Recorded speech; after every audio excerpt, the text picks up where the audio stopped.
ಶ್ರೀ ಗುರು ಬಸವಲಿಂಗಾಯ ನಮಃ.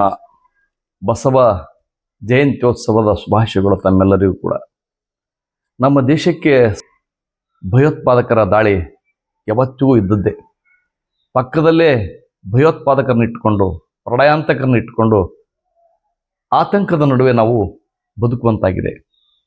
ಇದಕ್ಕೆ ನಮ್ಮ ದೇಶದ ಪ್ರಧಾನಿಗಳು ಬಂದೋಬಸ್ತಾದಂಥ ವ್ಯವಸ್ಥೆ ಆಗಾಗ ಮಾಡ್ತಾ ಇದ್ರೂ ಕೂಡ ಈ ದಾಳಿಕೋರರಿಂದ ನಾವು ಪಾರಾಗುವುದು ಇವತ್ತಿಗೂ ಕೂಡ ಸಾಧ್ಯ ಆಗಿಲ್ಲ.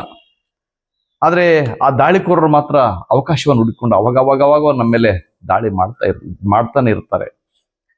ಈ ಬಗ್ಗೆ ಕಟ್ಟುನಿಟ್ಟಿನ ಕ್ರಮಗಳನ್ನು ಭಾರತ ಸರ್ಕಾರ ಜರುಗಿಸ್ತಾನೆ ಇರ್ತದೆ.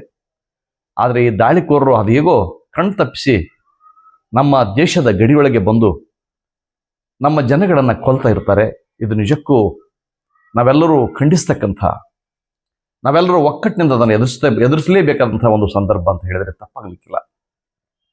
ಹಾಗೆ ಈ ಭಯೋತ್ಪಾದಕರು ಕಣ್ಣಿಗೆ ಕಾಣೋ ಭಯೋತ್ಪಾದಕರು.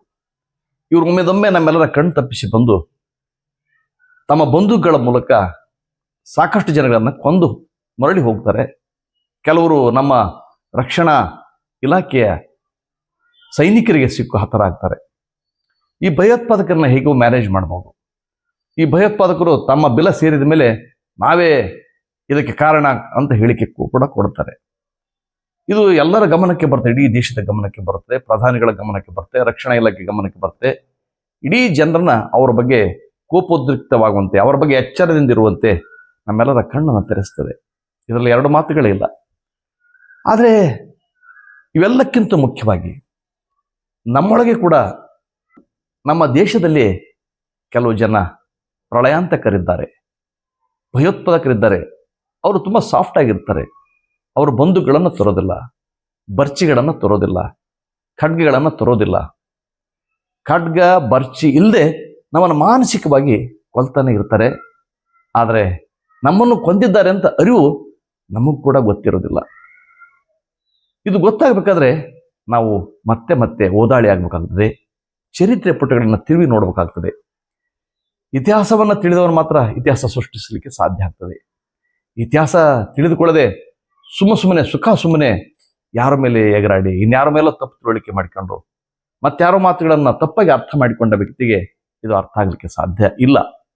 ಹಾಗಾಗಿ ವಿವೇಕವಂತರು, ವಿಚಾರವಂತರು, ವಿವೇಚನೆ ಉಳ್ಳವರು, ವೈಜ್ಞಾನಿಕ ಚಿಂತನೆಗಳಿಗೆ ತಮ್ಮನ್ನು ತಾವು ಒಡ್ಡಿಕೊಳ್ಳುವಂಥ ಜನಗಳು ಮಾತ್ರ ಈ ವಿಡಿಯೋನ ನೋಡಬೇಕಾಗಿ ನನ್ನ ವಿನಂತಿ. ಯಾಕಂದರೆ ಕೆಲವು ಜನಗಳಿಗೆ ಇಲ್ಲಿ ಖಾಲಿ ಇರ್ತದೆ, ಎಂಟಿ. ಅವರು ಕೇವಲ ಭಕ್ತರಾಗಿರ್ತಾರೆ. ಅವರು ಭಕ್ತರು ಅಂದರೆ ನಿಮಗೆ ಗೊತ್ತಲ್ಲ, ಅವರು ತಲೆಯಲ್ಲಿ ಸೆಗಣೆ ಇತ್ಯಾದಿಗಳನ್ನು ತುಂಬಿಕೊಂಡಿರ್ತಾರೆ. ಇದರ ಹೊರತು ಅವ್ರಿಗೆ ಏನು ಗೊತ್ತಿಲ್ಲ ಪಾಪ. ಅದು ತಪ್ಪು ಅವ್ರದ್ದಲ್ಲ, ಅದನ್ನು ಫೀಡ್ ಮಾಡಿದವರು ತಪ್ಪು ಅಂತ ಅವ್ರು ತಿಳ್ಕೊಂಡಿದ್ದಾರೆ. ಆದರೆ ತಮ್ಮ ಒಳಗಡೆನೆ ಅದನ್ನೆಲ್ಲ ಪೀರಿಸಿಟ್ಟುಕೊಂಡಿರಂತ ಅನ್ನೋದು ಅವರಿಗೆ ಗೊತ್ತಾಗ್ತಾ ಇಲ್ಲ. ಇದು ದುರಂತ. ಇವುಗಳಿಂದ ನಮ್ಮ ಭಾರತ ಹೊರಗಡೆ ಬರಬೇಕಾಗಿದೆ. ವಿಜ್ಞಾನವನ್ನು ಜಗತ್ತಿನ ಎಲ್ಲರಿಗೂ ನಾವು ತೋರಿಸಬೇಕಾಗಿದೆ. ನಮ್ಮ ಚಾಕಚಕ್ಯತೆ, ನಮ್ಮ ಅಪೂರ್ವ ಪ್ರತಿಭೆ, ನಮ್ಮೊಳಗಿರ್ತಕ್ಕಂಥ ಒಂದು ವಿಚಕ್ಷಣ ಮತಿ, ಇದನ್ನು ಪ್ರದರ್ಶಿಸಬೇಕಾಗಿದೆ. ಈ ಮೂಲಕ ನಾವು ಭಾರತವನ್ನು ಮತ್ತೆ ಎತ್ತಿ ಹಿಡಿತಕ್ಕಂಥ ಕೆಲಸವನ್ನು ಮಾಡಬೇಕಾಗಿದೆ. ಅಪ್ಪ ಬಸವಣ್ಣವರು 12ನೇ ಶತಮಾನದಲ್ಲಿ ಹೇಳ್ತಾರೆ, ಗಿಳಿಯೋದಿ ಫಲವೇನು ಬೆಕ್ಕು ಬಹುದ ಏಳಲರಿಯದು. ಗಿಳಿ ಶಾಸ್ತ್ರಕ್ಕೆ ನೋಡಿ, ಎಲ್ಲರ ಭವಿಷ್ಯವನ್ನು ಹೇಳ್ತಕ್ಕಂಥ ಗಿಳಿ ತನ್ನ ಭವಿಷ್ಯವನ್ನೇ ತನಗೆ ಗೊತ್ತಿರೋದಿಲ್ಲ. ಯಾವತ್ತು ಬೆಕ್ಕು ತನ್ನ ತಿಂದು ಹೋಗ್ತದೆ ಅಂತನ್ನುವ ಪ್ರಜ್ಞೆ ಕೂಡ ಅದಕ್ಕೆ ಇರುವುದಿಲ್ಲ. ಜಗವೆಲ್ಲ ಕಾಬಕಣ್ಣು ತನ್ನ ಕೊಂಬ ಕೊಲ್ಲೆಯ ಕಾಣಲರಿಯದು. ಇಡೀ ಜಗತ್ತಿನ ಕುರಿತು ಹೇಳ್ತಕ್ಕಂಥ ಆ ಕಣ್ಣುಗಳು, ಆದರೆ ತಾನು ಕುಳಿತಂಥ ಕೊಲ್ಲೆ ಟಾಂಗೆಗಳನ್ನು ಕುರಿತು ಅದು ಏನು ಹೇಳಲಿಕ್ಕೆ ಸಾಧ್ಯ ಇಲ್ಲ. ಇದಿರ ಗುಣ್ಯವ ಬಲ್ಲೆವೆಂಬರು. ಎಲ್ಲರ ಜ್ಯೋತಿಷ್ಯ, ಭವಿಷ್ಯ, ರಾಶಿ, ಲಗ್ನ, ವಿಘ್ನ ಎಲ್ಲವುಗಳನ್ನು ಹೇಳಬಲ್ಲವರು ತಮ್ಮ ಗುಣವನರಿಯರು ಕೂಡಲ್ಲ ಸಂಗಮ ದೇವ. ತಮ್ಮ ಭವಿಷ್ಯ ಏನಿದೆ ಅಂತ ಅನ್ನೋದು ಅವ್ರಿಗೆ ಗೊತ್ತಿರಲ್ಲ. ಈ ಪುಲ್ವಾಮಾ ಅಟ್ಯಾಕ್ಗಳಾಗಿರ್ಬೋದು, ಈ ಸಂದರ್ಭದಲ್ಲಿ ನಮ್ಮ ದೇಶದಲ್ಲಿ ಎಷ್ಟು ಜನ ಜ್ಯೋತಿಷಿಗಳಿದ್ದಾರೆ, ರಾಶಿ ಭವಿಷ್ಯವನ್ನು ಕುರಿತು ಹೇಳುವರಿದ್ದಾರೆ, ಹಸ್ತರೇಖೆಯನ್ನು ನೋಡುವರಿದ್ದಾರೆ. ತೀರಾ ಇತ್ತೀಚೆಗೆ ಅವರಲ್ಲಿ ಕೆಲವರ ಮದುವೆ ಕೂಡ ಮಾಡಿಸಿದ್ದಾರೆ. ಅವ್ರು ಹೇಳ್ಬೋದಾಗಿತ್ತು, ನೀವು ಇಂಥಲ್ಲಿ ಹೋದ್ರೆ ನಿಮಗೆ ಕಂಟಕ್ಕಿದೆ, ನಿಮ್ಮ ಮೇಲೆ ಭಯೋತ್ಪಾದಕರ ದಾಳಿ ಇದೆ ಅಂತ ಅವ್ರು ತಿಳಿಸಿದ್ರೆ ಪಾಪ ಅಲ್ಲಿ ಹೋಗ್ತಿರಲಿಲ್ಲ. ಇದು ಆ ವ್ಯಕ್ತಿಗತವಾಗಿ ಬೇಡ.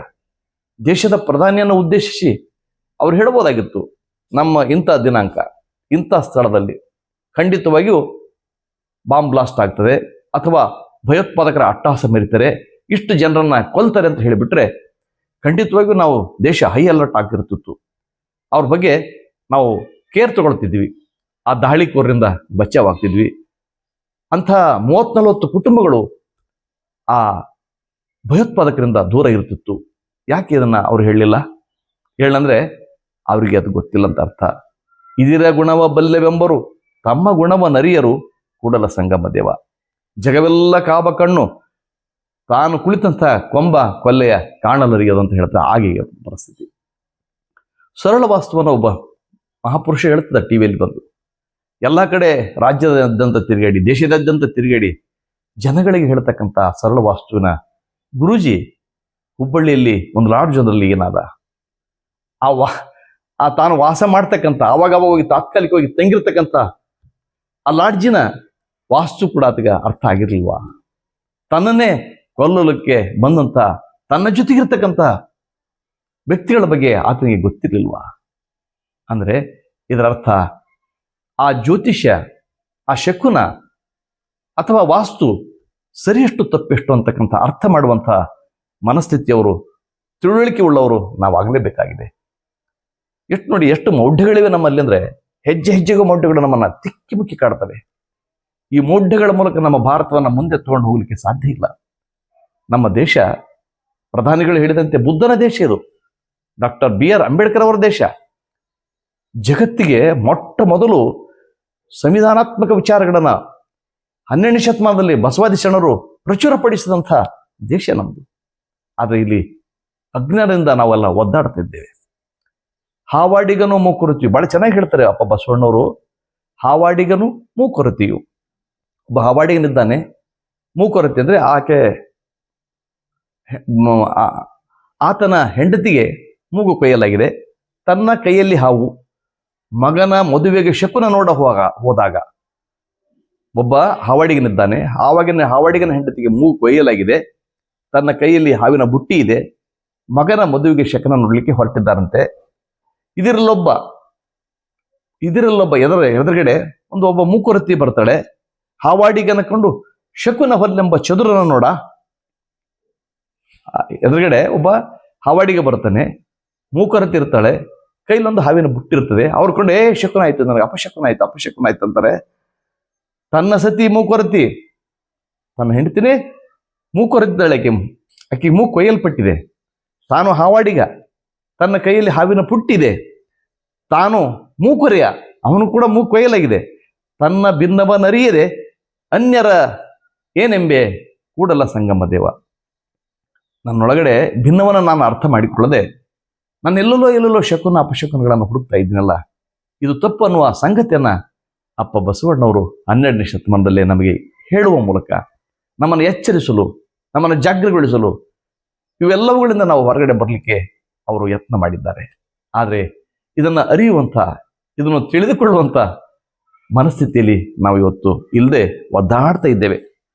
ಇನ್ನೊಬ್ಬ ಶರಣ ಜಕ್ಕಣ್ಣಯ್ಯ ಅಂತ ತುಂಬಾ ಮಾರ್ಮಿಕವಾದ ಮಾತುಗಳ ಮೂಲಕ ನಮ್ಮನ್ನ ಬೆಳೆದೆಬ್ಬಿಸ್ತಾರೆ ಅವರು. ವೇದ ದೊಡ್ಡದೆಂದು ನುಡಿವ ವಾದಿಯ ಮಾತ ಹೇಳಲಾಗದು, ಕೇಳಲಾಗದು. ವೇದ ದೊಡ್ಡದು ಅಂತ ಹೇಳ್ತಕ್ಕಂಥ, ವಾದಿಸ್ತಕ್ಕಂಥ ಅವ್ರ ಮಾತನ್ನ ಕೇಳಲಿಕ್ಕಾಗಲ್ಲ, ಹಾಗೆ ನುಡ್ಲಿಕ್ಕೂ ಆಗಲ್ಲ. ಹಾಗೆ ಶಾಸ್ತ್ರ ದೊಡ್ಡದೆಂದು ನುಡಿವ ಪಾತಕರ ಮಾತ ಹೇಳಲಾಗದು, ಕೇಳಲಾಗದು. ಶಾಸ್ತ್ರ ದೊಡ್ಡದು ಅಂತ ಹೇಳ್ತಕ್ಕಂಥ ಅವ್ರ ಮಾತು ಕೂಡ ಹೇಳಲಿಕ್ಕಾಗದಲ್ಲ, ಅವರು ಕೇಳಲಿಕ್ಕೂ ಆಗೋದಿಲ್ಲ. ಪುರಾಣ ದೊಡ್ಡದೆಂದು ನುಡಿವ, ನೋಡಿ ಚೆನ್ನಾಗಿ ಹೇಳ್ತಾರೆ, ಪುರಾಣ ದೊಡ್ಡದೆಂದು ನುಡಿವ ಪುಂಡರ ಮಾತ ಹೇಳಲಾಗದು, ಕೇಳಲಾಗದು. ಅವ್ರ ಮಾತು ಕೂಡ ಹೇಳಲಿಕ್ಕಾಗದಲ್ಲ, ಕೇಳಲಿಕ್ಕಾಗದಲ್ಲ. ಹಾಗೆ ಆಗಮ ದೊಡ್ಡಮದೆಂದು ನುಡಿವ ಅಹಂಕಾರಿಗಳ, ನೋಡಿ ಆಗಮ ದೊಡ್ಡದು ಅಂತ ಹೇಳ್ತಾರ, ಅಹಂಕಾರದಿಂದ ಹೇಳ್ತಾರಲ್ಲ, ಅಂಥವ್ರ ಮಾತು ಕೂಡ ಕೇಳಲಿಕ್ಕೆ ಆಗೋದಿಲ್ಲ. ಆಮೇಲೆ ಜ್ಯೋತಿಷ್ಯ ದೊಡ್ಡದೆಂದು ನುಡಿವ, ನಾವು ಹೇಳ್ತಾರೆ ನೋಡಿ ಫಲ ಜ್ಯೋತಿಷ್ಯ, ಇವಲ್ಲಿ ಇದು ಗುಣಿಸ್ಬೇಕು, ಇದು ಬಾಗಿಸ್ಬೇಕು, ಇದು ಕೂಡಿಸ್ಬೇಕು, ಇದು ಕಳಿಬೇಕು, ಇಷ್ಟರಲ್ಲಿ ಇಷ್ಟು ಕುಡಿದ್ರೆ ಇಷ್ಟ ಆಗ್ತದೆ, ನಿನ್ನ ಭವಿಷ್ಯ ಇಷ್ಟಿದೆ, ನಿನ್ನ ರಾಶಿ ಇಷ್ಟಿದೆ ಅಂತ ಹೇಳ್ತಾರಲ್ಲ, ಅಂತ ಜ್ಯೋತಿಷ್ಯ ಘಾತಕರ ಮಾತಂತ ಹೇಳ್ತಾರೆ. ನುಡಿಯಲಾಗದು, ಕೇಳಲಾಗದು. ಅದೇನು ಕಾರಣವೆಂದಡೆ ಕ್ಲಿಯರ್ ಹೇಳ್ತಾರೆ ಶರಣರು, ಜಕ್ಕಣ್ಣ ಶರಣರು. ಅದೇನು ಕಾರಣವೆಂದಡೆ ತನ್ನ ಅಂತರಂಗದಲ್ಲಿ ಪರಿಬ್ರಹ್ಮದ ನಿಲ್ಲುವ ಅರಿತ ಮಹಾತ್ಮಗೆ. ನನ್ನೊಳಗಡೆ ಪರಬ್ರಹ್ಮನಿದ್ದಾನೆ, ಅರಿವನ್ನು ಕೊಡುವಂಥ ಬ್ರಹ್ಮನಿದ್ದಾನೆ. ನನ್ನೊಳಗೆ ಪ್ರಜ್ಞೆ ಇದೆ, ನನ್ನೊಳಗೆ ಕೂಡಲ ಸಂಗಮದಿವೆ, ನನ್ನೊಳಗೆ ಗುಹೇಶ್ವರ ಇದೆ, ನನ್ನೊಳಗೆ ಚನ್ನಮಲ್ಲಿಕಾರ್ಜುನ ಇದ್ದಾನೆ. ನನ್ನನ್ನು ನಾನು ಅರ್ಥ ಮಾಡಿಕೊಳ್ಳದೆ ಇನ್ನೆಲ್ಲಿಯೇ ವೇದವೋ? ನನ್ನನ್ನು ನಾನು ಅರ್ಥ ಮಾಡಿಕೊಂಡ್ರೆ ವೇದವನ್ನು ಅರ್ಥ ಮಾಡಿಕೊಂಡಂಗೆ, ನನ್ನನ್ನು ನಾನು ಅರ್ಥ ಮಾಡಿಕೊಂಡ್ರಂಗೆ ಶಾಸ್ತ್ರವನ್ನು ಅರ್ಥ ಮಾಡಿಕೊಂಡಂಗೆ, ನನ್ನನ್ನು ನಾನು ಅರ್ಥ ಮಾಡಿಕೊಂಡ್ರೆ ಪುರಾಣವನ್ನು ಅರ್ಥ ಮಾಡಿಕೊಂಡಂಗೆ. ಇನ್ನೆಲ್ಲಿಯೇ ಆಗಮೋ, ಇನ್ನೆಲ್ಲಿಯೇ ವೇದವೋ, ಇನ್ನೆಲ್ಲಿಯೇ ಪುರಾಣವೋ, ಇನ್ನೆಲ್ಲಿಯೇ ಜ್ಯೋತಿಷ್ಯವೋ, ಇವಕ್ಕೆ ಸಿಲ್ಕದೆ ಅತ್ತಲತ್ತಲೆ ಯಾಗಿದ್ದನಯ್ಯ ನಿಮ್ಮ ಶರಣನು ಜಂಕಾರ ನಿಜಲಿಂಗ ಪ್ರಭುವೆ. ನಿಮ್ಮ ಶರಣ ಇವನು ಅರ್ಥ ಮಾಡಿಕೊಂಡಂತ ನಿಜ ಶರಣ ಆ ಕಡೆ ಸುಳಿಯೋದಿಲ್ಲ ಯಾವತ್ತೂ ಕೂಡ, ನಿಮ್ಮ ಕಡೆಗೆ ಬರ್ತಾನೆ ಆತಂತ ಅನ್ನೋ ಕಟುವಾದ ಮಾತನ್ನ ಶರಣರು ನಮಗೆ ಹೇಳ್ತಾರೆ. ಹಾಗಾಗಿ ನಾವು ಈ ಬಾಹ್ಯ ಭಯೋತ್ಪಾದಕರಿಗಿಂತ ಅಂತರಂಗದ ಭಯೋತ್ಪಾದಕರ ಬಗ್ಗೆ ನಾವು ಸದಾ ಎಚ್ಚರಿರಬೇಕಾಗ್ತದೆ. ಏನೋ ಒಂದು ಕಸ ನಮ್ಮ ತಲೆಯಲ್ಲಿ ಹಾಕಿ, ನಮ್ಮ ಹೃದಯದಲ್ಲಿ ನಾಟಿಸಿ, ಅದರ ಬೆಳೆಯಲ್ಲಿ ತಮ್ಮ ಬೇಳೆಯನ್ನು ಬೇಯಿಸಿಕೊಳ್ಬೇಕಂತ ವಂಚ ಹಾಕಿದ್ದಾರೆ. ಇವ್ರ ಬಗ್ಗೆ ತುಂಬ ಜಾಗರಾಗಿರಲಿಕ್ಕೆ ಅಪ್ಪ ಬಸವಣ್ಣವರು ಹೇಳ್ತಾರೆ. ಬಸವ ಜಯಂತಿ ಈ ಸಂದರ್ಭದಲ್ಲಿ ನಿಮಗೆ ಈ ಪ್ರಜ್ಞೆ ಬಂದರೆ ಖಂಡಿತವಾಗಿಯೂ ಬಸವ ಜಯಂತಿಯನ್ನು ತಾವು ಯಶಸ್ವಿಯಾಗಿ ಆಚರಿಸಿದಂತೆ ಆಗುತ್ತದೆ ಅಂತ ಹೇಳ್ತಾ, ಇದುವರೆಗೆ ನನ್ನೊಂದಿಗೆ ಬಂದ ನಿಮ್ಮೆಲ್ಲರಿಗೂ ನನ್ನ ಗೌರವದ ಪ್ರೀತಿಯ ಶರಣಾರ್ಥಿಗಳು. ನಿಮ್ಮ ವಿಶ್ವಾರಾಧ್ಯ ಸತ್ಯಂಪೇಟೆ.